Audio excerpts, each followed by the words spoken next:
Hello everyone, welcome. Yeah, this is like my 5th time trying to record this because the first 2 times the video was really boring and just 10 minutes ago I finished this video and I forgot to hit record. I hit start virtual camera on OBS.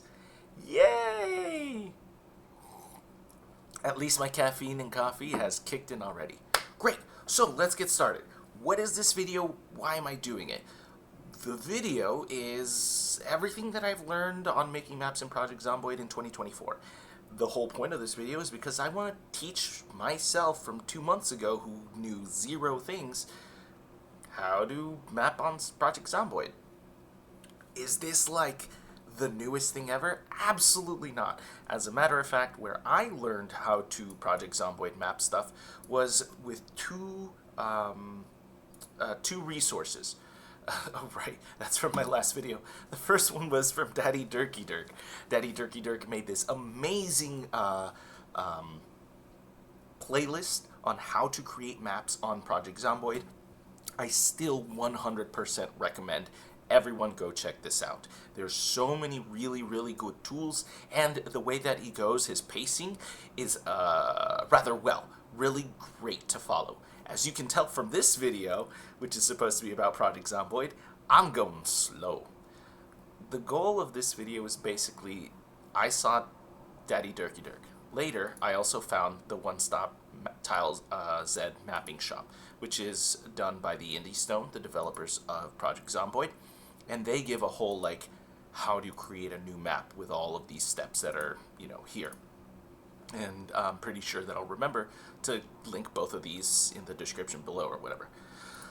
Anyway, when I started making my map, I started hitting so many lack of knowledge and wise, walls. And I didn't know why to a lot of things. And it was really frustrating, and I had to bang my head against the wall.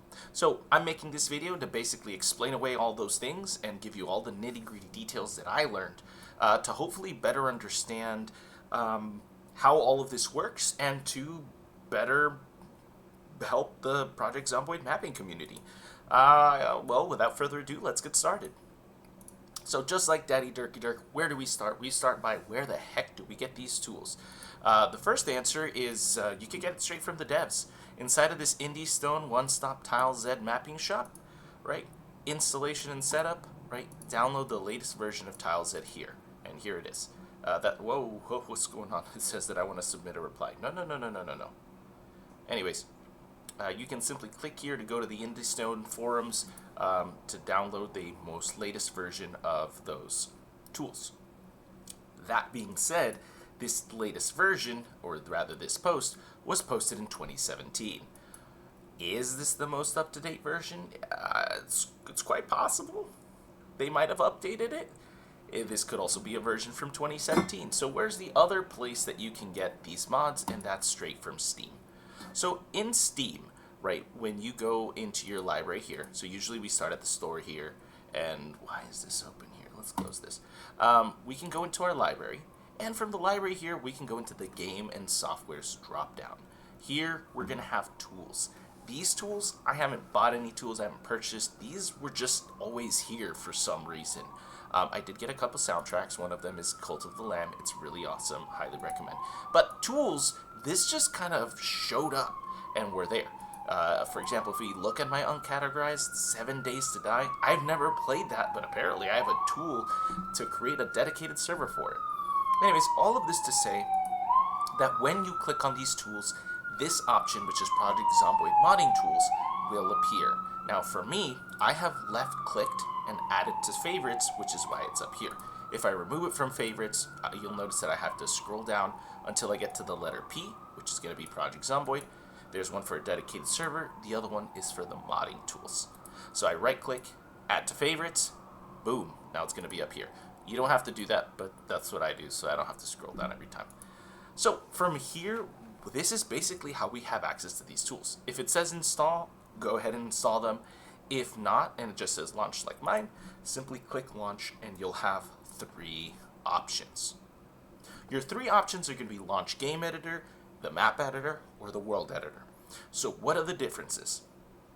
The game editor is something that I have zero experience with, I've never used, and I have no idea what's going on there. Most likely, that's how people make like mods that affect the world, right? Like creating new guns and new, features and all that. That's probably what that is. I've never used it. If you have, please make a how-to game editor, and I would love to watch it, support it, and learn more about making mods. But this one, we're going to be using these two, the map editor and the world editor. Just like their name suggests, the world editor will effectively help edit the world that you create in your map. So that's going to be things like foraging, things like where cars spawn, things like where characters spawn, right? Where you put buildings and rooms, etc. That's going to be the world editor. The map editor is going to be how you affect the details of your map. Adding curbs, adding, a little tree, there's a building editor in there, so you can create buildings, shops, blocks. You can create, houses. That's what the map editor is used for. So the map editor effectively will affect each one individual cell and then all the details within it. The world editor will look at the whole and affect the entirety of the world, even though you still have to mess with it cell by cell. We'll get to those details later, but that's just kind of an overview of what the difference is between the two programs. That being said, since we're going to start a new world, right, a new map, then we want to start with the world editor. I'm going to hit play, and that should launch the world editor. I might get an error here because I just deleted some files before making this video, but luckily we got none of that. So let's get started. The first thing we want to do is hit new. This little icon you saw me click on, that's the new button. Let me just check my OBS to make sure that everything is visible. Perfect. The other thing you can do is go to file and then hit new. Same thing, you can see there, it's the same icon. So when we do that, the default is 10 by 10. Now, just like Daddy Durky Dirk recommends, making a world that is 10 by 10 cells is not recommended. The reason, if I go ahead and take a quick little screenshot so I can annotate, I just got really used to using Zoom. And not having annotation tools is such a anyways, that's not important. So if you make a 1 by 1 cell, what ends up happening is the 1 by 1 is actually 300 pixels wide, right? This is the width, and 300 pixels tall. This is the height. Why pixels? Why does that matter? When your character stands in the Project Zomboid game, it stands in a single square. I've drawn more of a triangle or a diamond because it's an isometric view, right? It's like a kind of angled view is how the game works. So your character stands in one square. This is one single pixel, or a 1 by 1 pixel. I'll draw a lowercase p there. That means that each tile or each cell in the world is 300 pixels by 300 pixels. Therefore, when you have a 1 by 1 cell, you have 30,000 pixels to work with. That's 30,000 spots that your character can stand in just the 1 by 1 cell. If you try to do a 10 by 10, I think that ends up being 300,000 or 3 million. I don't know. I didn't do that math, just the 300 by 300. So, yeah, it's a lot. If this is your first map and you're just starting, I recommend starting with a 1 by 1. You're going to have a 300 by 300. Where for what you're going to see me do here is I'm going to do a 1 by 2 to just kind of demonstrate a couple of differences and a couple of details that were missed when I watched Daddy Durky Dirk and other how-to videos. Great. So let's get started with that. Cool. So let's go ahead and make this. I'm going to hit OK. Boom. There it is. And I'm double checking. I am recording. Huzzah. So this is the world. This is what it looks like. So we have two cells here because I made a 1 by 2. One is called 0, 0, and one is called 0, 1. Cool. Something to note is that Project Zomboid Map Maker and all of this business uses what's called a 0 index, or rather that 0 is the first number. I usually explain this in my programming classes when I used to teach, But basically, if we look at these numbers, the number symbols that we use to count, there are actually, if you stop thinking, too many trains left the station in my brain, because I'm drawing and I'm talking. So these are the numbers that we use to count, right? If you think about it and you disassociate the value from the shape, we can kind of think that these numbers are just pictures. For example, if I were to use Roman numerals, right, this is how we write 1, 2, 3, 4, and 5. These are equivalent to these here. The only difference is that we're using different pictures, right? This is 1, this is 1, this is 2, this is 2, etc., etc. So we're just using different pictures to represent the same thing. That being said, how many pictures do we have in this type? We have 10 pictures. The first picture being 0. When we get to 9, we've done all of our pictures. And so now we go ahead and move to the ones place, right? And we change the tens place from a 0 to a 1. We basically reset. We start at 0, 1, 2, 3, 4, all the way to 9. And then the next number is 10, where this 0 went up to 1, and this 9 went down to 0. It basically reset. Why am I explaining all of this? It's to explain why developers and why in this program we count starting with the number 0. 0 is the first picture. 0 is the first thing that we count with, not 1. So if you think about, for example, to apply it to something that'll be more relevant later, if you want to draw on the floor on Project Zomboid, like the base level, that's level 0. And if we go up the stairs, that's level 1. So floor 1 is actually floor 0, and floor 2 is floor 1. So that can sometimes start messing with people's heads, and that's why from the beginning I want to tell everyone, hey, we count by starting with the number 0. The reason is because it's the first picture, the first number. And that's the same thing that happens when we go from 9 to 10. It just means that the tens place goes from 0 to 1, because it was always there, right? 0, 0, 0, 1, etc. And when we're at 0, 9, then we go to 1, 0, or rather 10. When we get to 19, same thing. The tens place goes to 2. 99 to 100, and so on and so forth. All right, cool. That's why we start with counting with the number 0. So that's important because when we start and we see that this is 0, 0, and when I tell you that at the topmost, the very first pixel is 0, 0, then that's effectively how I want us to be on the same page, basically.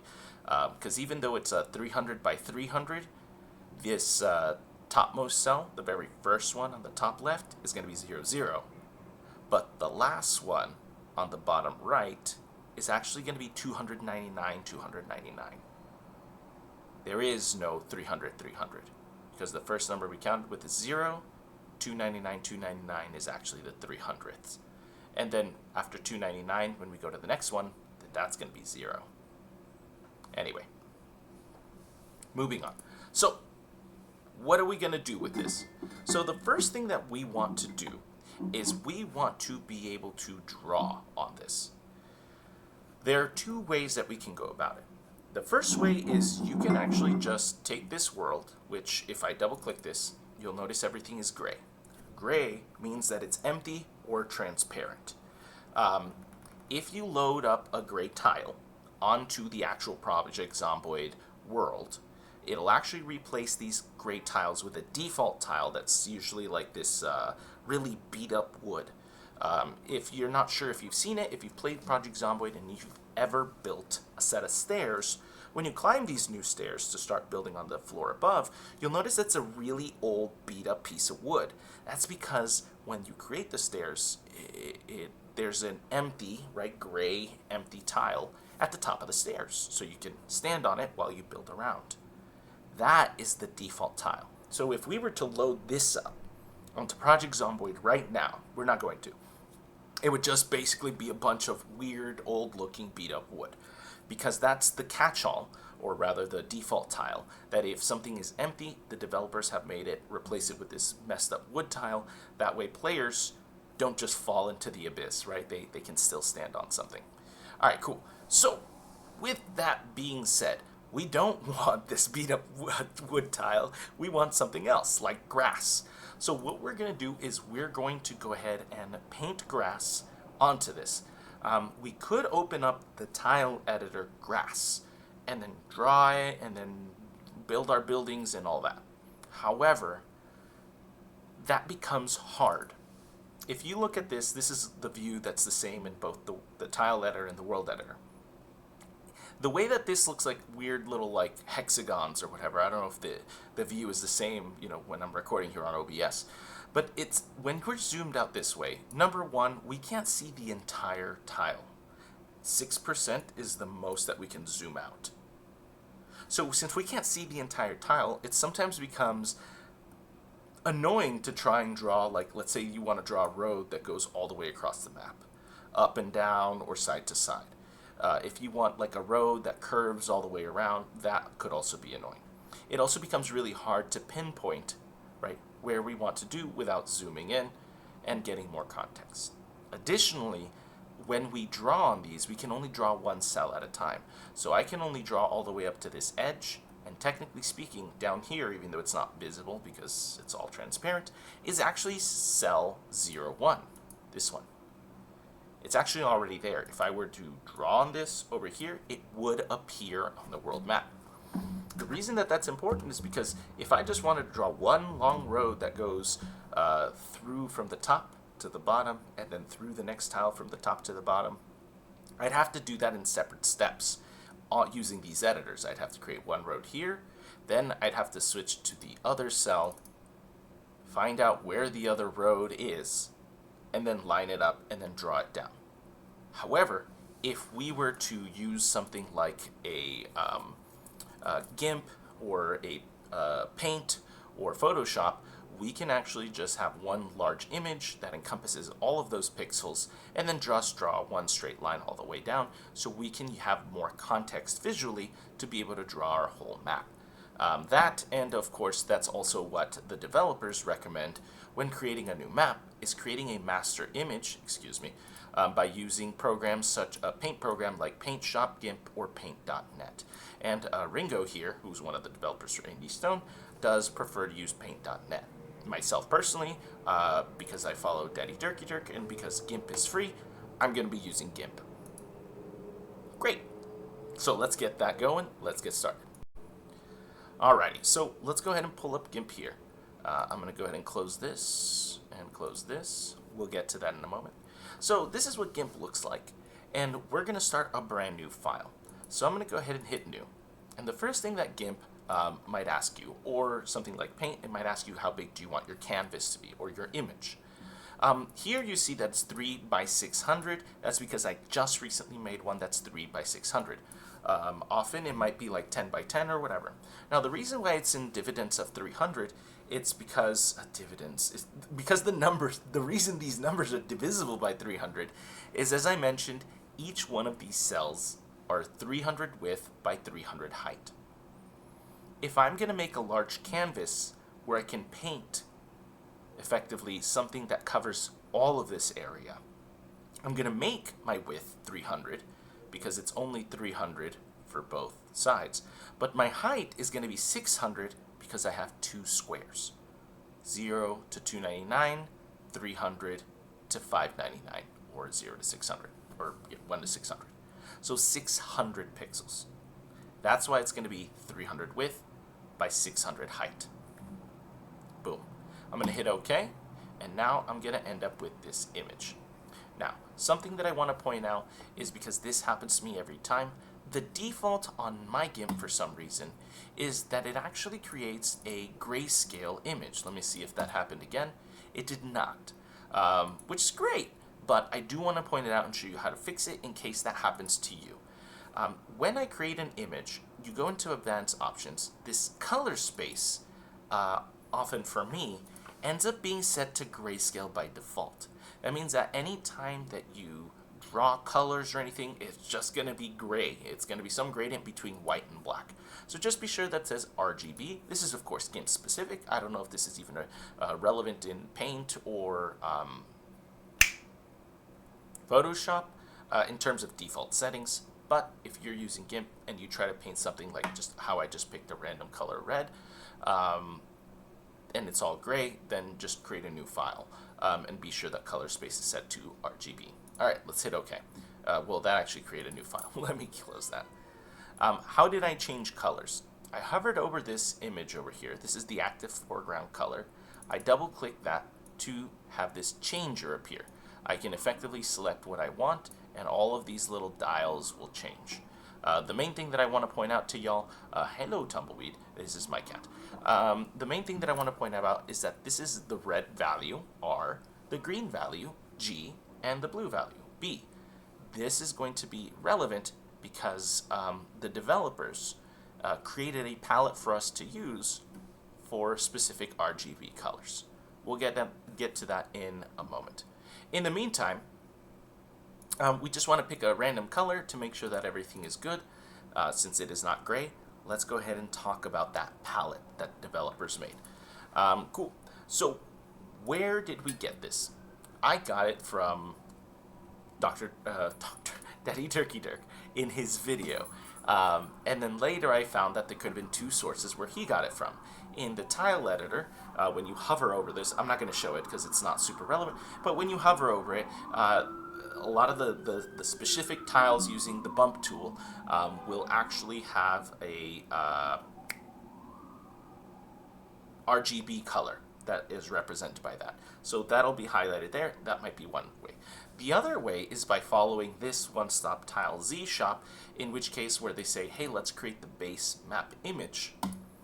And in here are the base map colors that were given by the developers.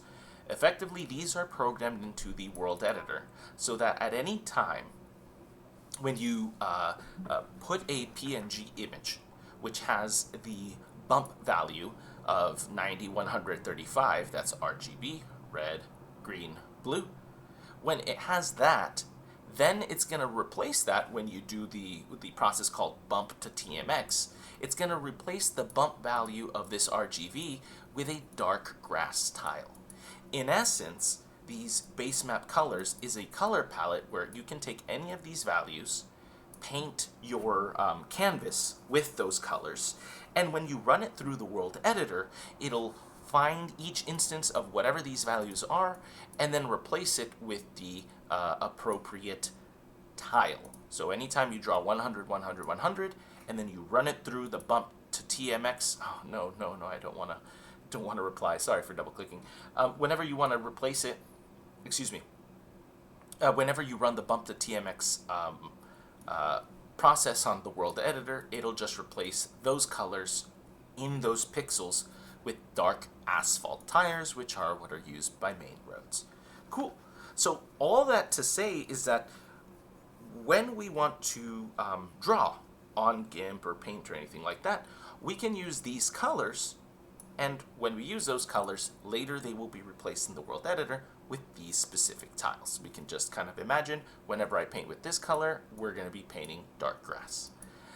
So you can go one by one, for example, 90, 135, and then I can go ahead and go to my GIMP, and I can double click this color, and now I can do, hey, my red value is going to be 90, green value 100, blue 35, and that's going to be this green color here. I'm going to hit OK, and this green color is going to represent dark grass. So if I were to take this image, save it, put into the world editor, and then drag it over, eventually every single pixel, which will be all of them, will be replaced with a dark grass tile. Cool, it's as easy as that. So why would we want to do this?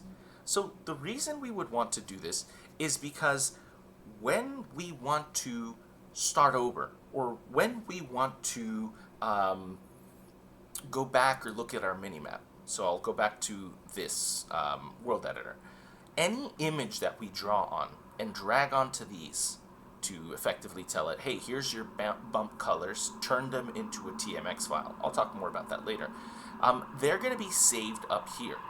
So what'll happen is your maps that you draw on GIMP or Paint or whatever, those files or those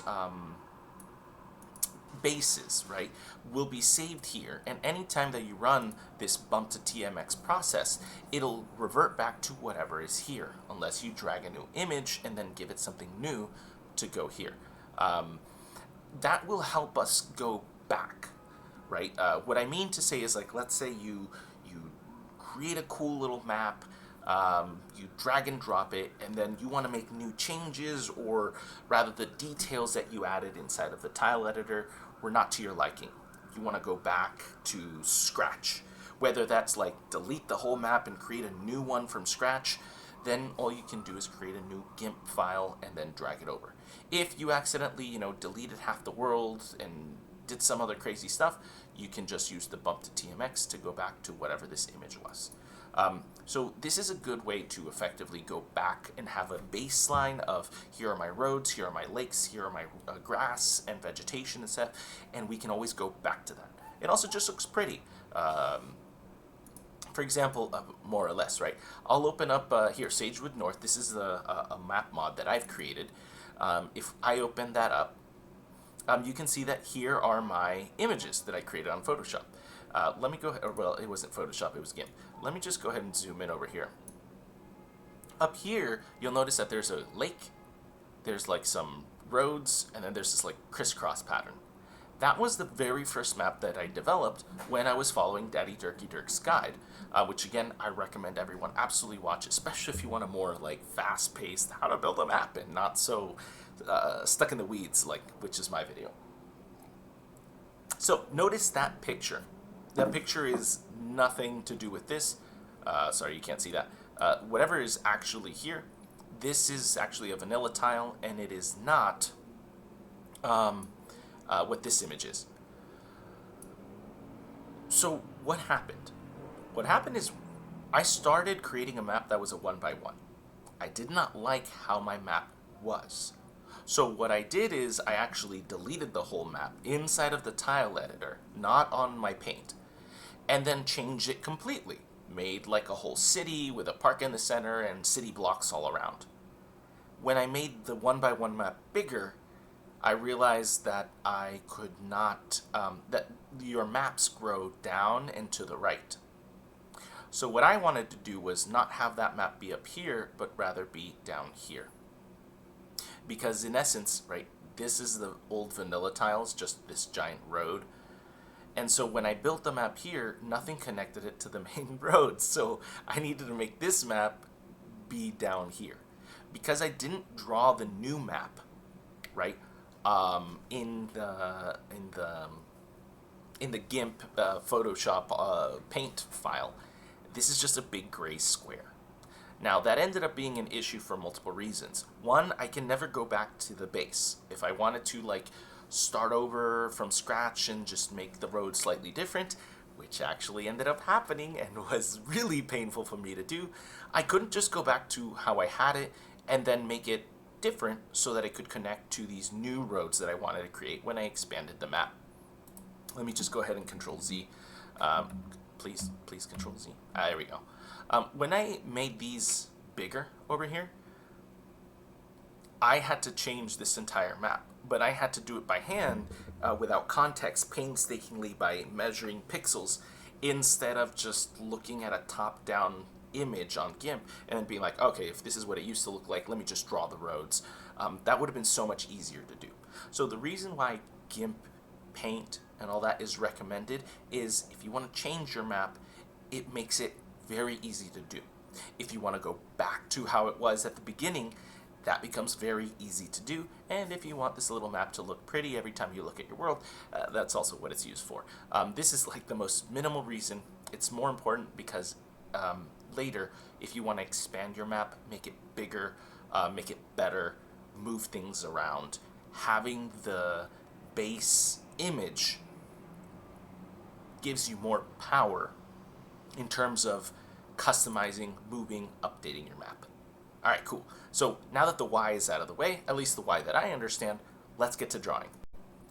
So let's go back, pull up the PNG here.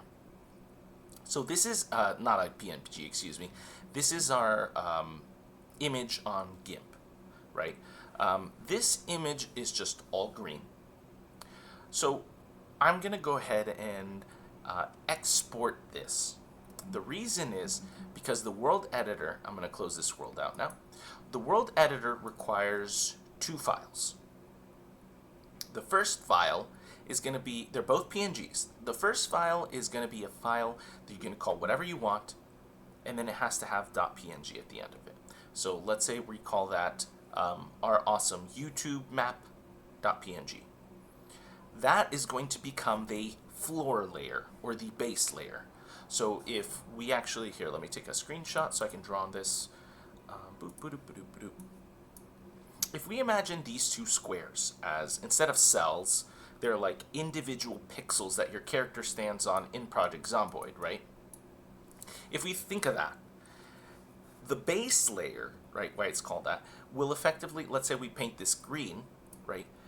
When we transform that by using the bump to TMX file, then this cell will effectively be grass. It'll be a grass tile. And if we put the blue color here, this will become a water tile, right? And therefore, your character will be able to stand here, but not here, which is cool. Now, the other important thing about that is if we want to add things like trees,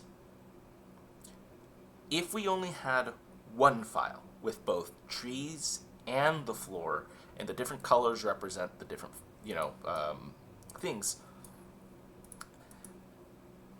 then let's say if this is going to be grass and this is going to have a tree, the bottom of the tree, right, which should be grass or something like that, will actually just be blank. It'll be that ugly wood thing that I was saying, the default. The reason because if these are both on the same layer, right, on the same PNG, then the tree cannot, they can't be a floor tile. It'll just be invisible, and the tree is going to be placed on an invisible tile, which will be replaced by wood. This green grass will remain there, but there cannot be any vegetation on it when we first create this, if there's only one layer. And that's the reason why we need two files, because we actually need two layers to begin with. We need one layer to be the floor, right, the grass, or the road, or whatever, water, etc. And then the other layer is going to be the vegetation that goes on top, whether that's like a little bush, or whether that's a tree, or whether it's flowers, etc. The second layer is going to put those on top of the floor. That's why we need two PNGs. It took me a while to even understand why we needed two, because usually I'm just told, hey, you need to create a PNG that is called whatever you want, and then the second file is going to have the exact same name, except it must have underscore VEG in it.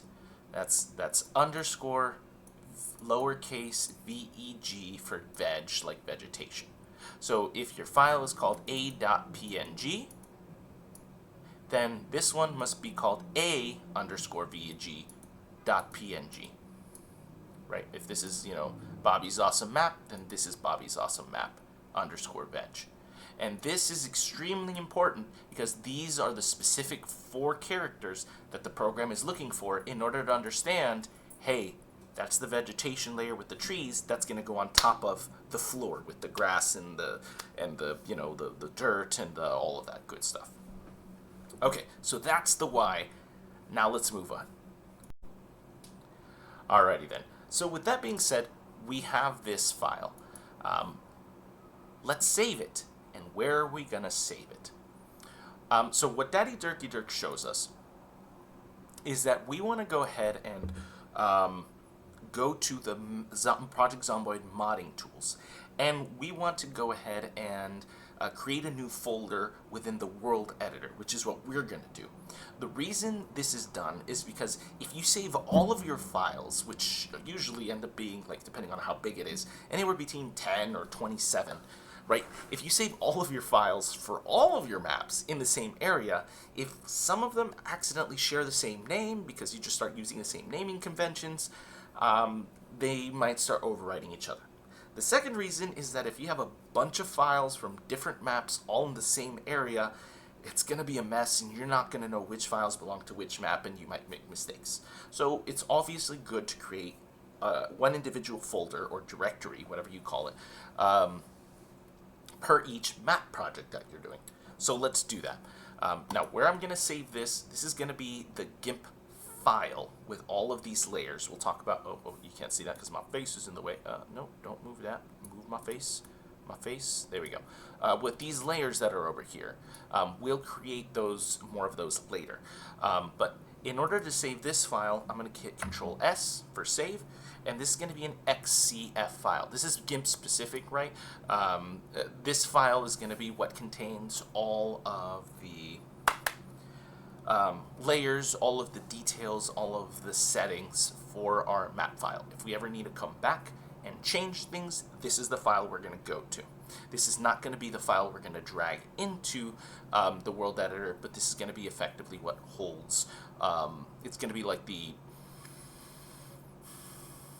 end-all, be-all, like source of truth. All right, cool. So what are we going to call this? I'm not sure. We're going to call this our awesome YouTube map. Great. You can call it whatever you want. This name is just going to be for your use personally, so up to you. I'm just calling it that because this is for a YouTube video I'm making. So now, that being said, I happen to already be in the correct place, but how do you find this world editor video? World editor folder, excuse me. Well, the way that you do it, or the way that I first did it, was I went here into Steam. On Steam, not Project Zomboid, but Project Zomboid modding tools. If you right-click on that, you can go to this Manage tab. In Manage, there's a button called Browse Local Files. What this will do, this is going to go ahead and open your File Explorer at the exact location where your Project Zomboid modding tools folder is. And that's where we need to go. This also shows you the file path. That's going to be the path of files or directories that your computer goes through in order to get to this area. So if you have two monitors, like I do, you can just put this on the other monitor and then check and then move about, or you can just, Control Tab, right, or Alt Tab, right, to take a look. So this PC, my R drive. So if, let's say this was not in the right place, I'd say, all right, we need to start at my R drive. Then I want to go to the games folder. So then I go ahead and go into games, then Steam, Steam apps, common. I basically start doing that, right? Steam, and then Steam apps, common, Project Zomboid modding tools, and then we are here. So that's effectively how I'm able to get to this place in this save image GIMP thing, so that we can save our GIMP file in the correct area. Now, we're going to go into this capital world ed, because this is the world editor files, and we're creating our world, and that's what we're going to do. In here, you'll notice that I have all these different little worlds that I've, just little map projects that I have worked on. So in here, we're going to create a new folder. This is going to be the new project that we're working on right now. You can call it whatever you want, but ultimately the name of this folder will be what will be shown to players on Steam should you upload it. Now, it's not super important right now, and you can change it right before you upload it, but for now, just keep that in mind. It's not super important. You can call it whatever you want. We're going to call it our awesome YouTube map. That's what I'm going to call it, because that's going to tell me that this is the map I'm using for our YouTube project, because I don't know how long it's going to take me to record these videos. So from here, if you watch the Daddy Durky Dirk videos, which I recommend, he tells us to create an images folder. That, I agree with, is incredibly useful. The reason is because our images, for example, this GIMP file, which is an image, can be saved here. And that way it can be separate from other types of files and folders like TMX files, your world file, which is a PZ, .pz, whatever, etc. Your lots and your objects and your spawn points, etc., which we'll get to later. So it's really good organization. So images file, I highly recommend creating your own. This is where we want to save this XCF, and that's where we're going to want to store our base layer, right, and our vegetation layer, PNG. So how do we get PNGs off of GIMP? If you go to File, you'll notice that there's an Export and Export as Images. Export the image to various file formats such as PNG or JPEG. We want PNGs. The thing to note is that whatever is being shown here is what is going to get exported. If we have multiple layers and only half of them are visible, only the visible half will get exported. That'll be more important when we create the vegetation layer, which we'll do after this. So I'm going to hit Control-Shift-E, which is the shortcut for that, and you'll notice now that the ending is .png instead of .xcf. Since we just saved to this images folder, see our awesome YouTube map, then we know that we're in the correct place. I'm going to keep this name, our awesome YouTube map.png. I'm going to save it in this images folder, so I'm going to hit export. The second box that appears here, I leave all of these defaults as they are. I haven't messed with them. If you want to mess around with them, feel free. For me, I just left the defaults. Hit export. That has created a new PNG if I open up my File Explorer. So this is in Project Zomboid Modding Tools, World Editor. Here's our awesome YouTube map. Here's that images folders we created. And boom, here they are. Awesome YouTube map. If you notice, this is the XCF file, so this is going to be what opens up in GIMP, and this here, which is just a green box, is going to be the PNG. This is the base layer on the ground. That's going to create all of the grass. Now, if you recall what I guided earlier, and which is of course I got from the mods, we need another PNG, which is going to be for the vegetation layer. So it needs to be called our awesome YouTube map _VEG. Now, if we go back to this, these base map colors are what we want to use in the base image, right? These vegetation map colors are what we want to use in the vegetation image. So we want them to be separate. The reason why I'm showing you this is because down here they write 000, or the color black means no vegetation. That's important because right now, I just want to test that the game can create dark grass before we spend hours creating all of these tiles. I just want to make sure, can my world editor create dark grass? Do I really have the correct information? Is this information that I got, which was posted in 2017, still valid today, 2024? That's the year that I'm recording this. Then before we spend hours using these colors, let's make sure that one color works, and therefore we don't need to worry about vegetation. So I wanted to tell you that this is why I'm painting it black, is because black means no vegetation. So if I paint the background color black, let's say like I use these two buttons down here to reset. This is now black. This is the fill.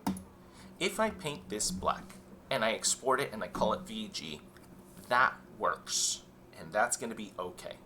The issue is that when we get down the line and we actually need to mess with the vegetation, we can't have the background be black, right? The background has to be the green grass, and the vegetation has to be a layer above it. So instead of trying to double dip, I'm going to go ahead and create a new layer. There's a button right down here, which allows to create a new layer and add it to the image.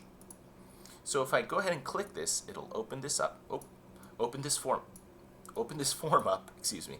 As you can see, the last time I created was veg_base. I'm going to go ahead and do that. Something to point out is that when you create these layers, notice that the width and the height is something that you can change. This means that, and I'll show it later when we start copy and pasting things, if you're not able to copy and paste these layers correctly, they might have a different width and height, which would affect how editable your layer is. So it's really important when you create new layers that you make them the size of your map, in this case 3 by 600. So I'm going to hit OK. Here's the veg base layer. Now, if you've never used layers before, I'm going to explain a little bit about them. If you have used layers by using Photoshop or GIMP or whatever, please feel free to skip this next section. Alright, so let's get to talking about layers. So, layers, what are they? What's going on? The way to think about layers is effectively like if every single layer is some type of transparent sheet, right? And then you put the sheet one on top of the other. Because it's transparent, whatever you write on the topmost layer, if you just draw a little bit on it, everything that's transparent, you'll basically see the back layer in front of it. So what I mean to say is, this vegetation base layer, see how it is darker? That means that I've selected it.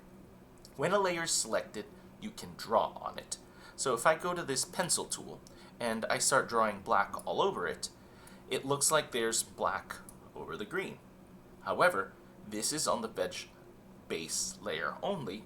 If I were to click on this eye, which means let's not look at that layer, it goes away, but the green remains.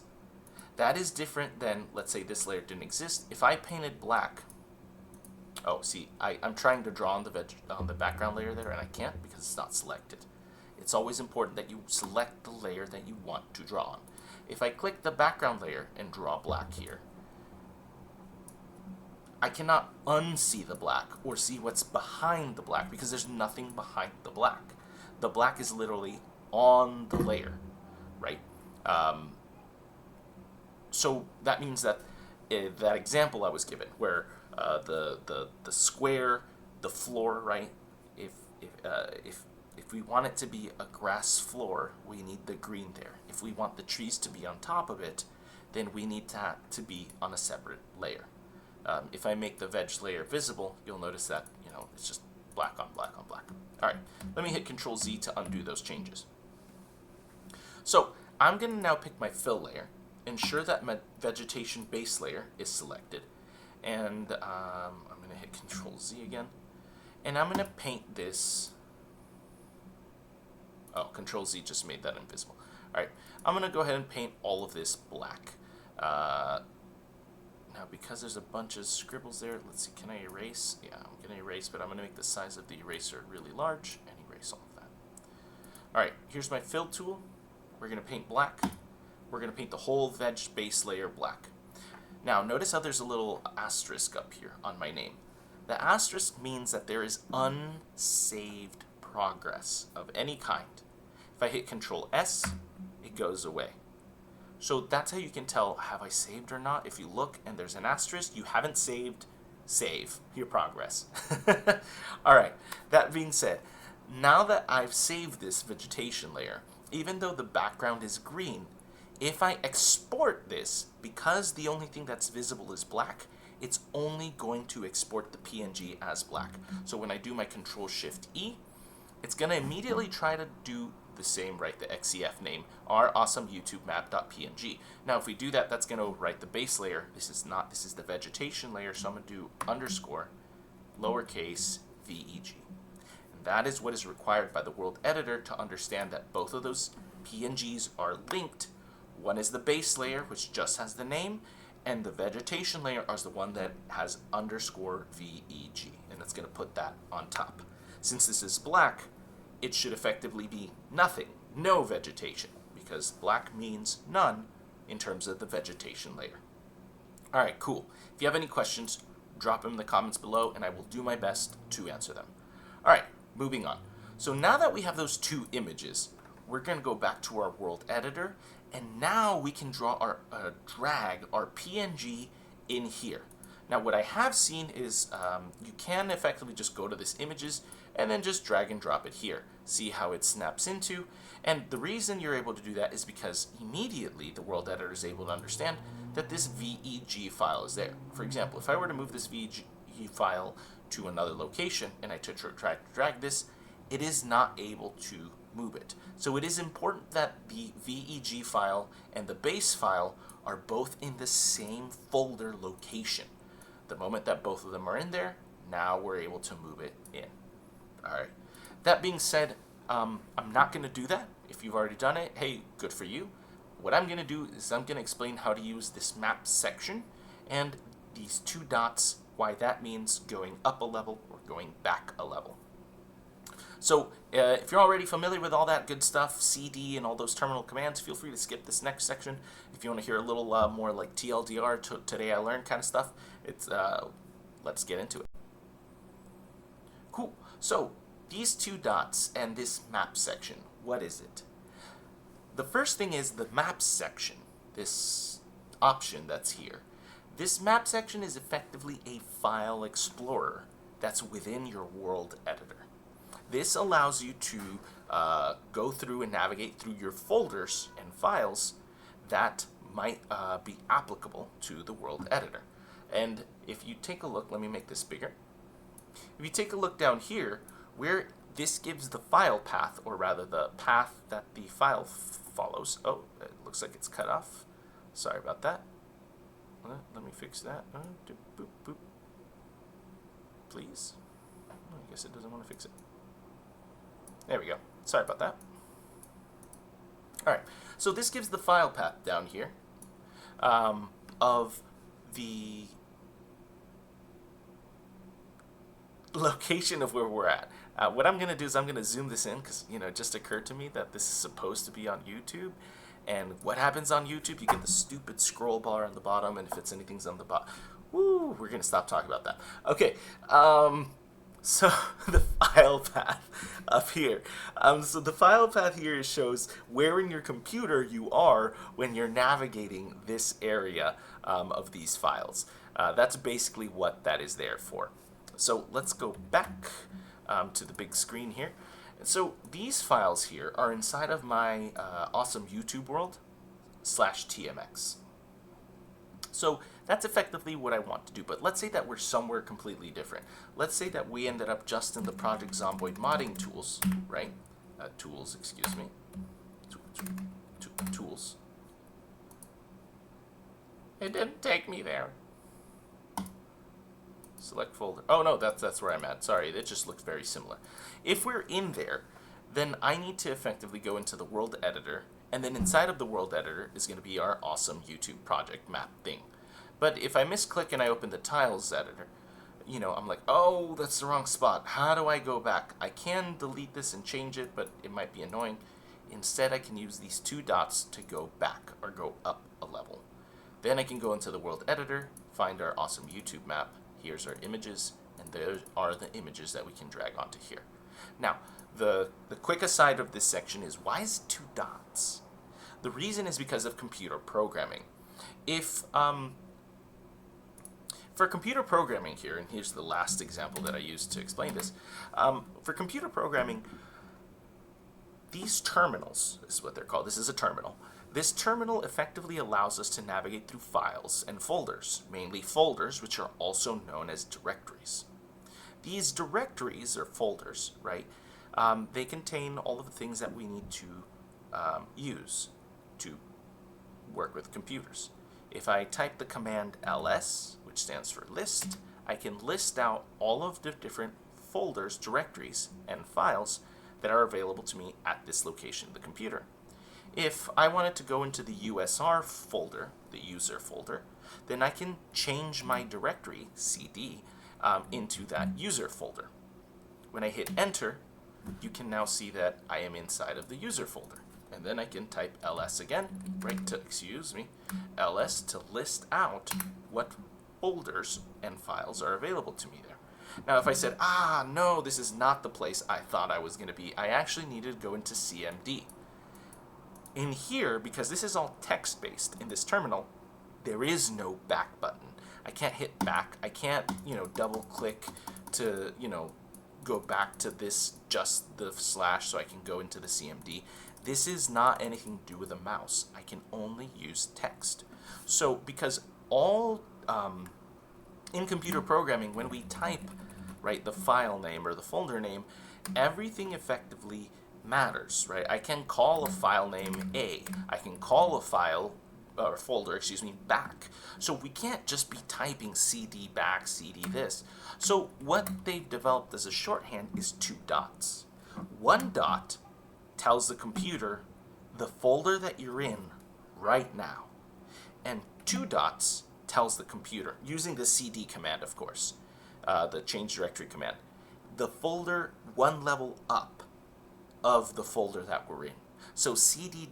allows me to go from user back to just single slash. And if I type list again, we get the first list of files and folders. So now we can effectively change directories into this CMD location. So why all of this? This is all just to explain why these two dots at the top signify going back or going up a level. This is effectively how we can go back from the images folder to a different project, to something else if you're keeping your buildings in a different area and you have to go all the way up to the tile Z, and you have your buildings over here, and this is where you access them. That is how you can use those dots to navigate, and so that you can remember why they're there and how we can go back. All right, cool. With that being said, let's get started to dragging this little image into the correct area. All right, so now we have our map and our veg map. So we're going to click this PNG and drag it. So as you can see here, this is effectively now snapping into different cells. I don't have to put it over all of it, right? I can put it over half, but that's not what we want to do. What we want to do is grab this 300 by 600 and slap it over both of our cells. So now what has happened is, even though we've dragged and dropped this on here, if we were to go into either 0001, which are open here, let me go ahead, you'll notice that everything is still gray. It's still blank. It's still transparent, even though this is clearly already marked as green. What is going on? What happens is this PNG, when we drag it here, right, technically it's the program is understanding that there's not just this PNG, but both of these PNGs. And the program has layered them on top of one another and represented them with this green box that we're seeing here. This green box is not just any PNG, right? It's both of these images layered on top of one another. And what this is effectively referred to as is a bump format, BMP bump. This bump format effectively, to simplify it, and I also don't understand 100%, so I'll be honest straight up, but from my understanding, to simplify it, is that each pixel that is being represented there has a value, some value, and that value is usually represented by a color. The values that we're talking about here are those RGB number values. So for this green grass color, right, if we go back, take a look at this, the green grass is 9135 RGB. That RGB color is effectively what's represented in this PNG, and of course then whatever value of the vegetation, which should be 000 black, is also represented. So each one of these pixels in this bump format is effectively being registered, and it gets saved up here. Anytime that you make changes to this PNG, when you drag it back up on top, it'll change the values of the bump format there. So bump is just a way to hold these values, but it doesn't translate the values from the bump numbers or the bump values into replacing them with an actual tile from the game. In essence, right, these bump values that have the green grass and then no vegetation should actually be a grass tile with nothing on top. In order to basically translate from the numbers into the tiles, you need what's called a TMX, I forgot what it stands for. I have it pulled up. Let me pull it up. Boop, boop, boop, boop, boop, boop, boop, boop, boop, boop, boop. TMX files, Translation Memory Exchange. I believe that it is it. There are various different TMX things, but everything that I have found in terms of file formats are these translation ones. Oh, I know where to find the answer. Tiled is a map editor program for video games. So here's a flexible level editors, Tiled. And then from here, I might be able to search. So docs is the documentation that they do. Let's see, user manual, something about TMX map format. Here we go. So TMX and TSX are Tiled's own formats for storing tile maps and tile sets that are based on XML. This is basically a human readable but mostly computer readable language. So both humans and computers can read XML. Don't worry about it. So TMX provides a flexible way to describe a tile-based map. It describes maps with any tile size, any amount of layers, which is important for us, right? In Project Zomboid, you're going to have different layers. The floor, the windows, the furniture, the light switch, the everything. That's all layers. Any number of tile sets, right? And allows custom properties, yada, yada, yada. We'll go through. Tiled version. This is how to set up. This is probably like the underpinning of like how the world editor and all that works. But in essence, let's see. Used for embedded images in combination with the data child element value, valid values are going to be like PNG, which we use. It looks like you can also use GIFs, JPEGs, and bumps. ID is going to be used by tiled Java. Great. Specific color. So trans is the translation, defines a specific color that's treated as a transparent. So FF00FF for magenta, including the hashtag is optional, and tile leaves it out for compatibility reasons. This octothorpe, right, which is also known as a hashtag or a pound, is basically what would denote, right, this as a type of color. We don't have to get into those details. You can look it up more. Anyways, what it seems here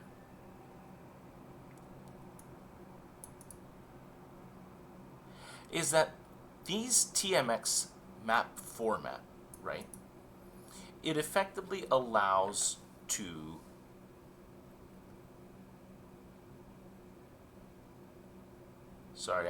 I'm trying to make sure map orientation is isometric, which is what we do. Yeah.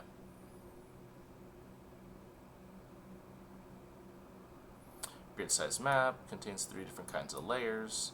Object group, image layer. Yeah. So what it seems is that this TMX effectively holds the actual tile data, right? The tile sets, the tile data, and all of that. And what it is that it's compatible with PNGs and bumps, right? That's the BMP format. In order to be able to translate, right, these file extensions, right, in combination with the child data element, they're able to then replace these with the tiles. So that's effectively what the TMX map format is doing, is effectively taking this bump data, right, the green with the vegetation on top, the different layers, and then translate them into a pre-specified tile defined by the developers. Is it possible for us to define other colors with other tiles? Like if we use, if we want to use different tiles like buildings or walls or whatever, probably.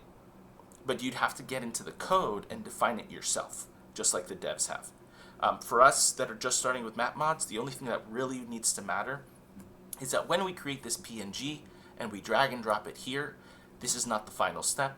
The next step in order to actually turn it into tiles is by using this bump to TMX option.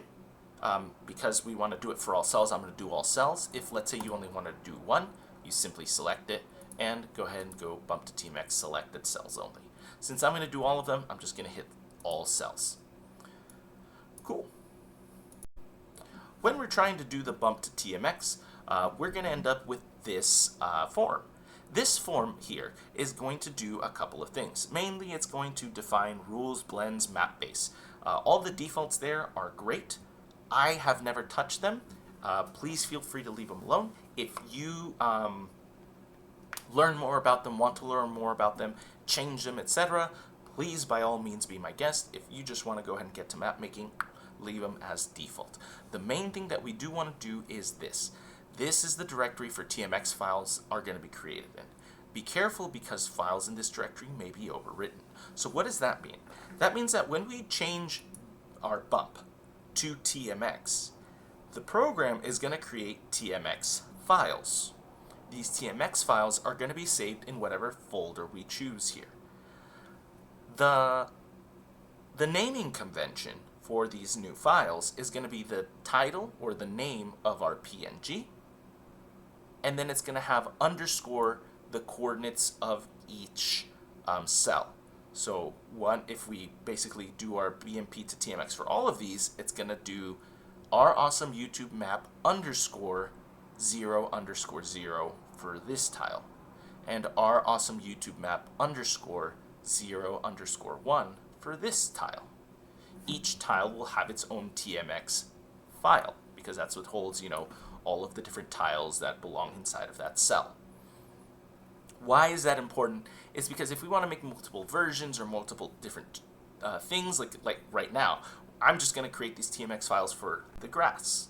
But later we're going to add roads, and we're going to add water, and we're going to add whatever. And so I'm going to want to update and overwrite them. That means I'm going to lose just the grass image. So if you ever, let's say you have a version 1 of your map, you build it, you make it, and you're like, man, this sucks.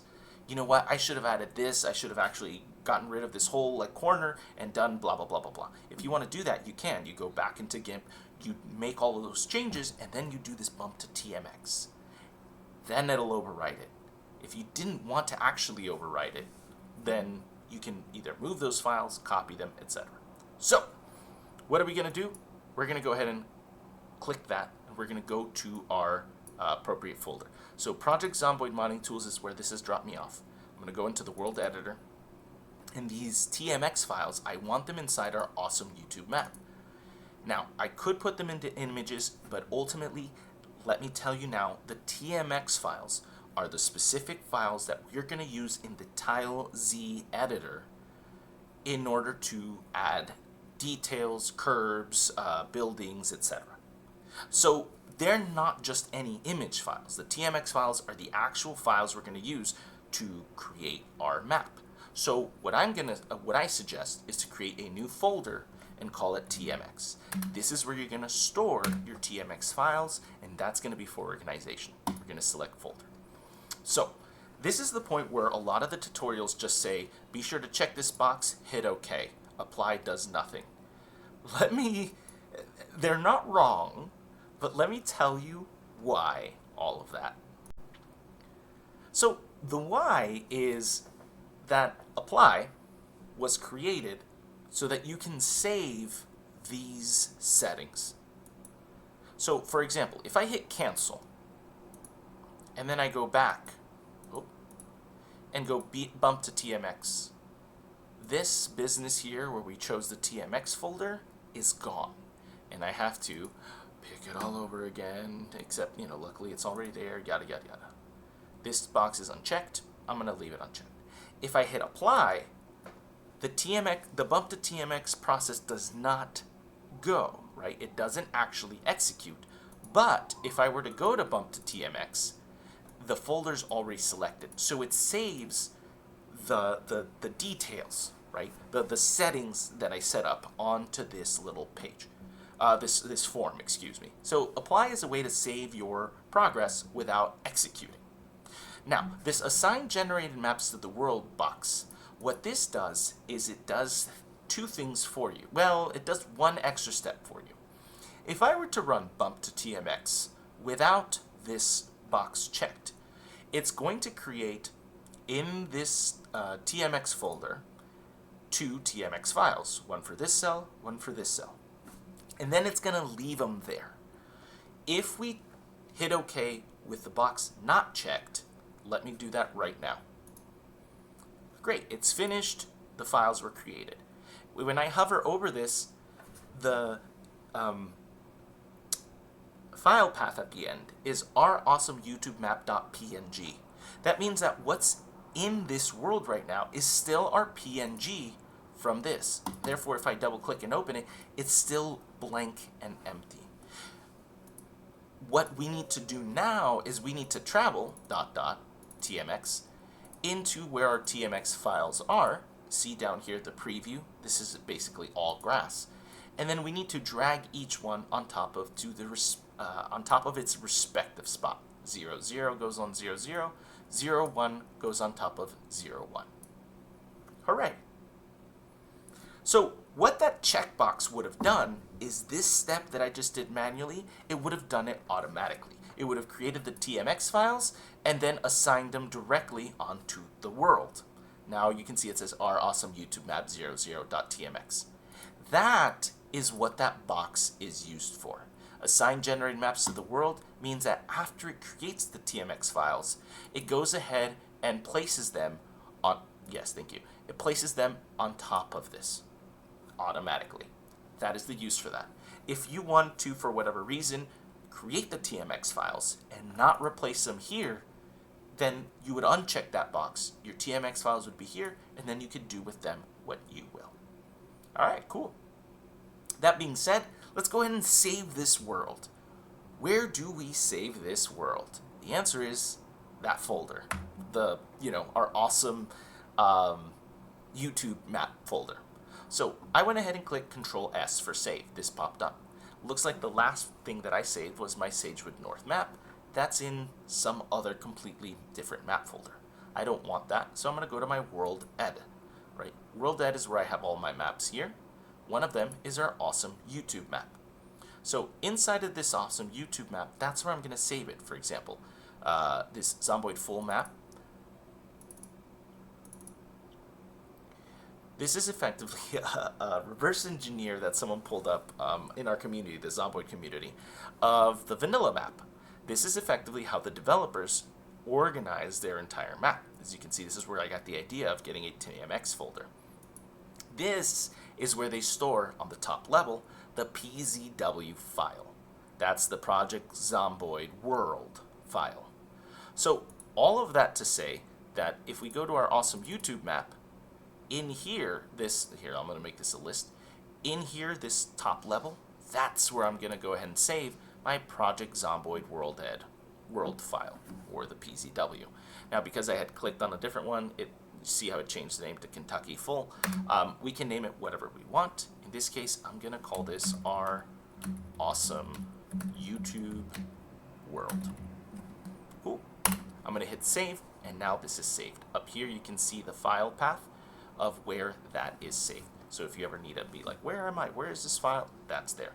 If we go up a level, you see that this is our PCW here under the maps, which is right inside of our awesome YouTube world. Huzzah! With that, we can double click this and we can see here is all the green grass, and here is the adjacent tile with the green grass. Now, one of the limitations why we want to use GIMP or Paint is because if this were, now this is the world editor, but the tile editor works the same. If this were the tile editor, I can only mess with one tile at a time, one cell at a time, not one tile. This is 300 by 300 tiles. One cell at a time. If I wanted to draw a road that went from the bottom here all the way through both tiles to the top, I would be limited to drawing that road from here to here, stop, and then I'd have to switch over here, find where that road ended, and then draw the road from here to here. Now, it's extra steps, it's not the worst, but it would be a lot easier if we were in GIMP here, and let's not look at the vegetation layer, and I could just draw a road all the way across from the top to the bottom. Let me make that square bigger. Oh, what's going on here? What's going on here is that I'm trying to draw, but you see down here, the active layer is not visible. We have the vegetation base layer selected.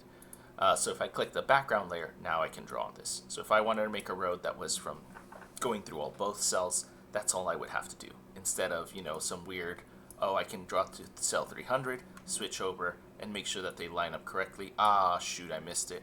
Now I have to do something right, whatever. Undo, line it up, and then keep going. And that is the benefit of using something like GIMP.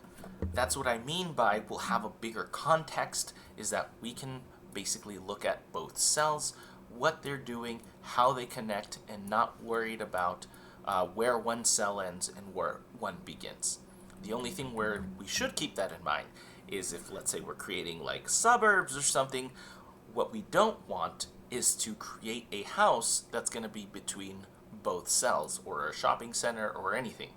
Because this line between the two, we're not going to be able to create buildings. We're going to have to create half a building in one end and half a building in the other, and Project Zomboid doesn't like when buildings are touching each other. It causes a bunch of issues. So always be sure that whenever you're planning this out and you start creating your buildings, that this halfway mark or whatever, right between 300 and 299, that is effectively going to be a spot that you want no building to be sharing. All right. With that being said, let's go ahead and save all of this. In the next part, we're going to go ahead and actually start drawing our background. We're going to be talking about the different layers that we want to use in order to be able to get things started. This was a really crazy long video, but that's basically what my series is going to be, is all these like little tiny details trying to explain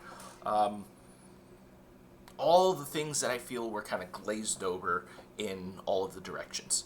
Now, as a conclusion, why do I think all these little details that I'm trying to give in this video were glazed, both by Daddy Durky Dirk and by the developers? The answer is simple, is because their goal was to answer the question that people have, which is, how can I start making maps now? And the answer is, we'll follow these steps and don't ask questions. When you're more like me, and I'm like, cool, I want to make maps now, but also when I start going off the rails and trying to make my own thing, what am I doing? What are all these options? What do they do, and how does this help me customize things?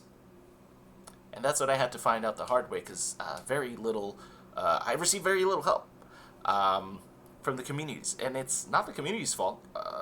I was asking really crazy, weird questions all over the place. I didn't expect anyone to have the answer. So now that I found the answer to a lot of things, I'm just going to put it on the internet and be like, I hope this helps someone in the future. All right, with that being said, have an awesome day. Keep on learning.